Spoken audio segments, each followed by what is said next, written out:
আল্লাহ তাআলা বলেন, তুমি মনে করতেছো ওয়ারিসের সম্পদ নিয়া সম্পদের পাহাড় হয়ে যাইবা।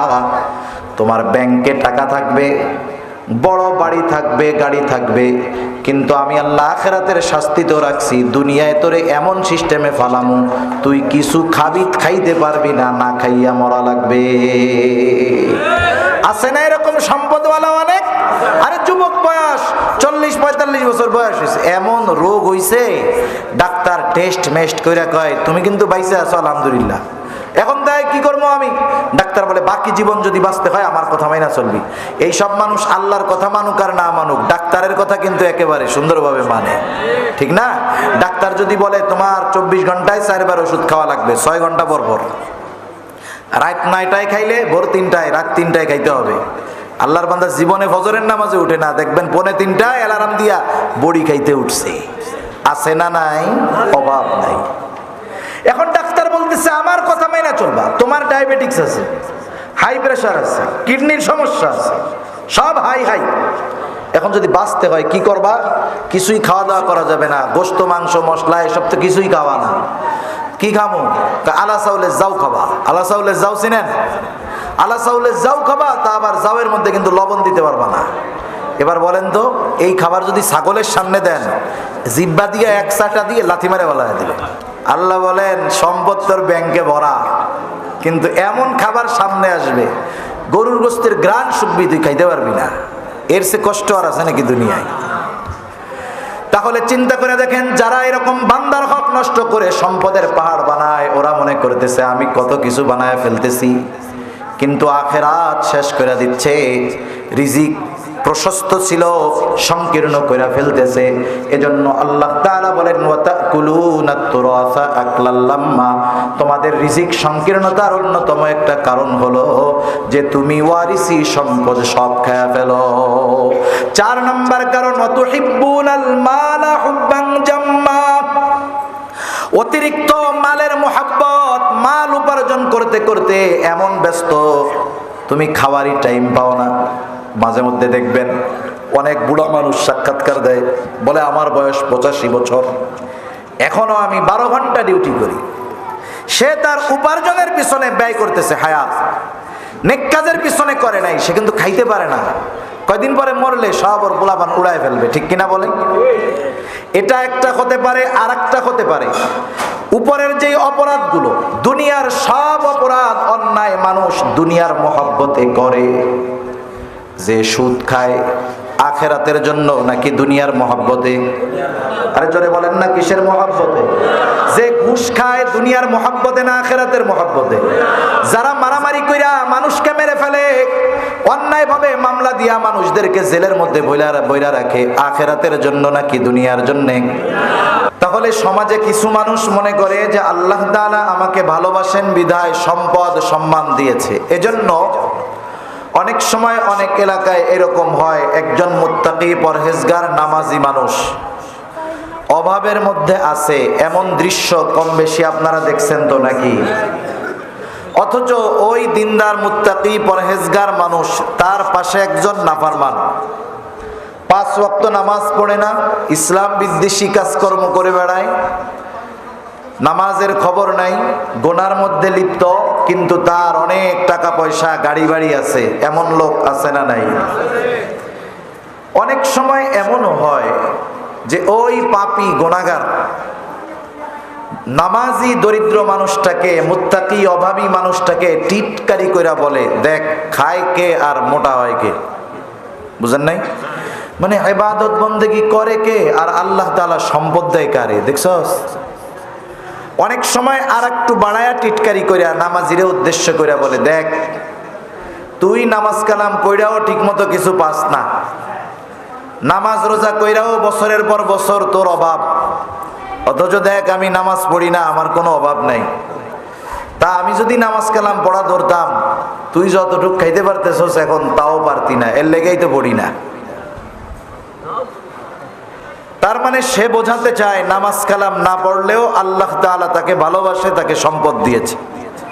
এ সম্পদ আল্লাহ তাআলার ভালোবাসার প্রমাণ হিসাবে সে মানুষের সামনে উপস্থাপন করে। অথচ অথচ বলেন তো দুনিয়াতে এমন কোন ধনী আছে নাকি কারুনের চাইতে ধনী? জোরে বলেন, আছে? নাই। ফেরাউনের মতো ক্ষমতাধর, নমরুদের মতো, এদের মতো ক্ষমতাধর বর্তমান দুনিয়ায় আছে? যদি আল্লাহ তাআলা যাকে ভালোবাসে তাকে সম্পদ দেয়, তাইলে কারুনরে খুব ভালোবাসতো আল্লাহ? খুব ভালোবাসতো? ফেরাউনকে ভালোবাসতো? কেন দিয়েছেন? আল্লাহ তাআলা পরীক্ষা করার জন্য দিয়েছেন। এজন্য অনেক সময় আমরা আফসোস করি যে আমি দ্বীনের উপরে চলি, ভালো পথে চলি, আমার সম্পদ নাই, কিন্তু আমার বন্ধু সম্পদের মালিক, নামাজ কালামের খবর নাই। কারুনের বন্ধুরা যখন দেখলো কারুন দিন যায় অঢেল সম্পদের মালিক হয়ে যাইতেছে, কারুনের বন্ধুরা আফসোস করে, আফসোস বলে, আরে আল্লাহ তাআলা মনে হয় কারুনকে খুব ভালোবাসে, এই জন্য কারুনকে এত সম্পদ দেয়, আমাদের মনে হয় ভালোবাসে না, এই জন্য আমাদের সম্পদ দেয় না। কিন্তু যখন দেখা গেল কারুনকে আল্লাহ তাআলার পয়গম্বর মুসা আলাইহিস সালাম যাকাত দেওয়ার কথা বললেন, কারুন যাকাত দিতে অস্বীকৃতি জ্ঞাপন করলো, সাথে সাথে মুসা আলাইহিস সালাতু ওয়াস সালামকে অপমান করার জন্য একজন দুশ্চরিত্রা নারীকে সে ভাড়া করলো। মুসা আলাইহিস সালাতু ওয়াস সালামের ব্যাপারে জিনার অপবাদ দেওয়ার জন্য একজন খারাপ নারীকে সে ভাড়া করছে। পয়গম্বরের পূত পবিত্র চরিত্রের উপরে এমন অপবাদ দেওয়ার অপচেষ্টা আল্লাহ তাআলা সহ্য করলেন না। কারুনের উপরে আল্লাহর গজব আসলো, কারুন তার সম্পদ সহ জমিনে ডেবে যেতে শুরু করলো। তাফসীরের মধ্যে আসছে কিয়ামত পর্যন্ত কারুন তার সম্পদ সহ জমিনে ডাবতে থাকবে। এই দৃশ্য যখন কারুনের বন্ধুরা দেখতে পাইল, যারা বলতেছিল যে আল্লাহ কারুনরে খুব ভালোবাসে, এখন তারা সবাই বলতেছে আসলে আল্লাহ তাআলা কারুনকে সম্পদ দিয়েছেন ঠিক, তাকে ভালোবাসেন না। আমাদের সম্পদ দেন নাই ঠিক, কিন্তু আল্লাহ তাআলা আমাদেরকে ভালোবাসেন। হতে পারে যদি আমরাও কারুনের মতো সম্পদের মালিক হইতাম, আমাদের পরিণতিও হয়তো কারুনের মতো হয়ে যাইত। যে কথা বোঝানোর জন্য বললাম যে আল্লাহ তাআলা ভালোবাসলেই সম্পদ দেন তা না, আল্লাহ তাআলা অনেক সময় ভালোবাসা বান্দাকে অভাবেও রাখেন। একটা উদাহরণ দিলে বুঝতে সহজ হবে। মনে করেন এক ছেলে এখান থেকে অনেক দূরে লেখাপড়া করে, দৈনিক তার গাড়িতে যাওয়া লাগে, অটোতে যাওয়া লাগে, ভ্যানে যাওয়া লাগে, বাসে যাওয়া লাগে, অনেক সময় লাগে, মাঝে মধ্যে গিয়ে ক্লাস পায় না, পড়া মিস হয়। বন্ধু বান্ধব সকলে মিলা তারে বলতেছে, তুমি এক বাবার এক ছেলে, তোমার বাবার সম্পদের অভাব নাই, অনেক টাকা পয়সার মালিক তোমার বাপ, সব সম্পদগুলোই তো তোমার, তা তুমি এত কষ্ট করো কেন? তুমি তোমার আব্বারে বললেই তো তোমার আব্বা তোমার একটা মোটর সাইকেল কিনা দেয়। আমাদের বাবার যদি এত টাকা হইতো তাইলে আমরা বললে আব্বারে যা বলতাম তাই করতো। তুমি তোমার আব্বারে গিয়া বলবা যে তোমার একটা মোটর সাইকেল কিনে দিলে যথাসময়ে ক্লাসে আসবা, পড়াশোনা মিস হবে না। বলেন তো এই ছেলেটা যদি মোটর সাইকেল কিনে তার জন্য উপকার আছে না নাই? আছে। সে দেখতেছে এর মধ্যে আমার জন্য কল্যাণ আছে। এবার সে বাবার কাছে আসছে, বাবার কাছে এসে বলতেছে, আব্বা আমার তো কলেজে যাইতে এই সমস্যা, ক্লাস মিস হয়, আপনার তো টাকা পয়সার অভাব নাই, আপনার একমাত্র সন্তান আমি, আপনি আমাকে চাইলে আমি যা চাই তাই দিতে পারেন, কিন্তু আমার সুবিধার্থে, পড়াশোনার সুবিধার্থে আপনি আমাকে একটা মোটর সাইকেল কিনা দেন, যাতে করে দৈনিক আমি যথাসময়ে কলেজে বা স্কুলে গিয়ে উপস্থিত হইতে পারি। এতে আমার সময় বাঁচবে, পড়ালেখার উপকার হবে। ছেলেটা বাবাকে ফজিলত বর্ণনা করলো মোটর সাইকেল কেনার। বাবা একটু চিন্তা ভাবনা কইরা একটু পরে গরম হইয়া ধমক দিয়ে বলতেছে, এই সর, এখান থেকে যা, মোটর সাইকেল কিনা দিব না, ঠ্যাং ভেঙে হাতে ধরায় দিব, তাও মোটর সাইকেল কিনা দিব না।